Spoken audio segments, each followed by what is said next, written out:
In July of 1925, the trial of the century took place in Dayton, Tennessee.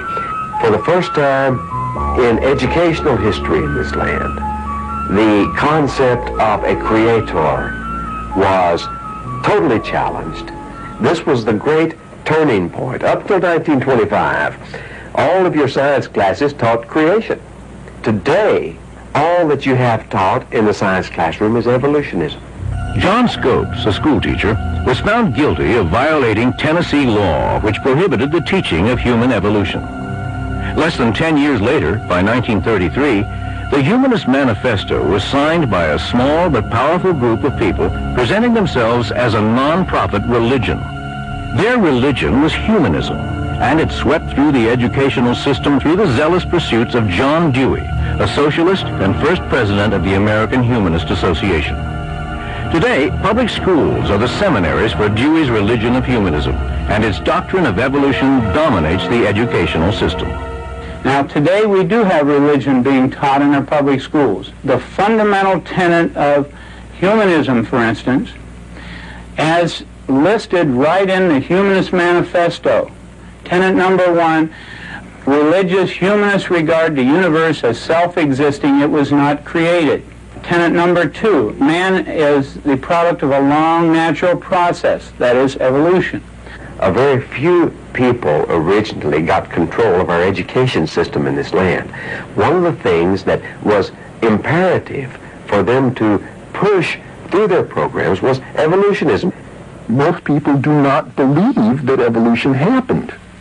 The fact that most scientists do, or practically all scientists do, is in a sense neither here nor there, because in fact we would like the ideas to get across to our students. The thing that the average Christian in America has never realized is that his tax dollars pay the school teacher's salary, they pay for the textbooks, and yet most parents still will not say one word about anything that happens in that classroom that disturbs them.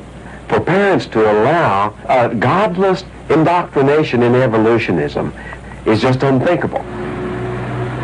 Thousands of children are bused daily to our museums as part of school-sponsored field trips, where they're given crash courses in evolution. And just like in the Soviet Union, this religion of atheism was presented as fact, with no alternate viewpoints allowed to be expressed. Attorney Wendell Bird argued the case for balanced treatment of creation science and evolution before the U.S. Supreme Court. He is author of the book, The Origin of Species Revisited. To me, the basic issue is academic freedom, because no one's trying to exclude evolution from public schools while teaching a theory of creation. Instead, the evolutionists are trying to exclude alternatives, while, in general, defending the exclusive teaching of evolution. Well, I think creationism should be taught in schools simply because all good ideas should be taught in schools. I think we shouldn't be afraid of ideas, whether we oppose them or whether we're for them. I think we should expose everyone to both sides of the issue.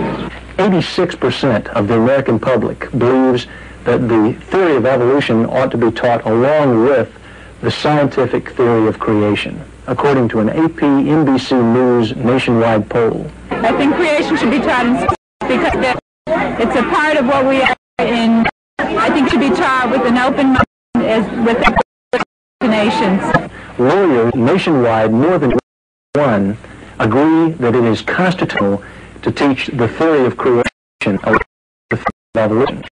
And more than 2 to 1 believe that both should be taught in public schools. Yes, creation taught in school time should be given to evolution and creation. 42.3% of Bible teachers believe teaching the theory of creation along with the theory of evolution.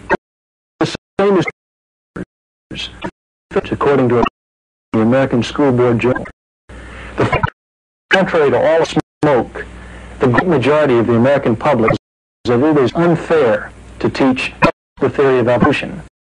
More teachers that have ever that only evolutionism taught. But there is such total domination and control in the scientific community that we still are placating the 6% of the people in this land who believe there's no God and believe that the universe created itself.